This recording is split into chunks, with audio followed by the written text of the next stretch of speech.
നമസ്കാരം, എല്ലാവർക്കും പ്രവാസി മലയാളിയിലേക്ക് സ്വാഗതം. UAE-യിലെ പ്രവാസികൾക്ക് ഈ പെരുന്നാളിന് ഇരട്ടി സന്തോഷമാണ്.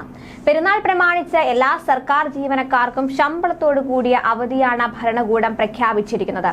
റമസാൻ 29 മുതൽ ഷവ്വാൽ 3 വരെയാണ് എല്ലാ സർക്കാർ ജീവനക്കാർക്കുമുള്ള അവധി. Federal authority four government human resources പുറപ്പെടുവിച്ച സർക്കുലറിലാണ് അവധി പ്രഖ്യാപിച്ചിരിക്കുന്നത്. റമസാൻ ഈ വർഷം 29 ദിവസമായിരിക്കുമെന്നാണ് കരുതുന്നത്. അതനുസരിച്ച് പെരുന്നാൾ അവധി ഏപ്രിൽ 20-ന് ആരംഭിക്കും. ഇസ്ലാമിക കലണ്ടറിലെ 10ാം മാസമാണ് ഷവ്വാൽ. പെരുന്നാൾ ആരംഭിക്കുന്ന കൃത്യമായ തീയതി ഇതുമായി ബന്ധപ്പെട്ട പ്രത്യേക സമിതിയാണ് തീരുമാനിക്കുക. റമസാൻ 30 ദിവസവും ലഭിക്കുകയാണെങ്കിൽ ജീവനക്കാർക്ക് 5 ദിവസത്തെ അവധി ലഭിക്കും. അങ്ങനെയെങ്കിൽ ഈ മാസം 25-ന് തിരികെ ജോലിയിൽ പ്രവേശിക്കണം. റമസാൻ 29 ദിവസമാണെങ്കിൽ പെരുന്നാൾ അവധി 4 ദിവസം നീണ്ടു നിൽക്കും. മാത്രമല്ല, UAE-യിൽ ചെറിയ പെരുന്നാളിന് മുന്നോടിയായി ജീവനക്കാർക്ക് ശമ്പളവും ഇത്തവണ നേരത്തെ ലഭിക്കും. ഫെഡറൽ സർക്കാർ ജീവനക്കാർക്കാണ് ശമ്പളം ഇത്തവണ നേരത്തെ കിട്ടുക. UAE വൈസ് പ്രസിഡന്റും പ്രധാനമന്ത്രിയും ദുബായ് ഭരണാധികാരിയുമായ Sheikh Mohammed bin Rashid Al മക്തൂമിന്റേതാണ് ഈ തീരുമാനം.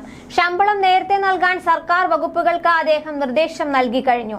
ഇതുപ്രകാരം ഈ മാസത്തെ ശമ്പളം ഏപ്രിൽ 17 തിങ്കളാഴ്ച വിതരണം ചെയ്യും.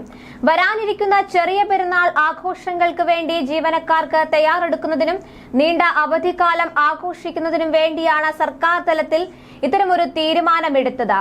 UAE-യിൽ ഈ വർഷം മാർച്ച് 23-നാണ് റമദാൻ വ്രതാനുഷ്ഠാനം ആരംഭിച്ചത്. റമദാനിൽ 29 നോമ്പുകൾ പൂർത്തിയാവുന്ന ദിവസം മാസപ്പിറവി ദൃശ്യമാവുകയാണെങ്കിൽ അതിന്റെ പിറ്റേ ദിവസമോ അതുമല്ലെങ്കിൽ റമദാനിൽ 30 നോമ്പുകൾ പൂർത്തിയാക്കിയ ശേഷം തൊട്ടടുത്ത ദിവസമോ ആയിരിക്കും ചെറിയ പെരുന്നാൾ ആഘോഷിക്കുക. അതേസമയം ഒമാനിൽ ചെറിയ പെരുന്നാളിനോടനുബന്ധിച്ചുള്ള പൊതു അവധി പ്രഖ്യാപിച്ചു. സർക്കാർ സ്വകാര്യ മേഖലയിൽ ഏപ്രിൽ 20 മുതൽ 24 വരെയായിരിക്കും അവധിയെന്നാണ് അധികൃതർ അറിയിച്ചത്.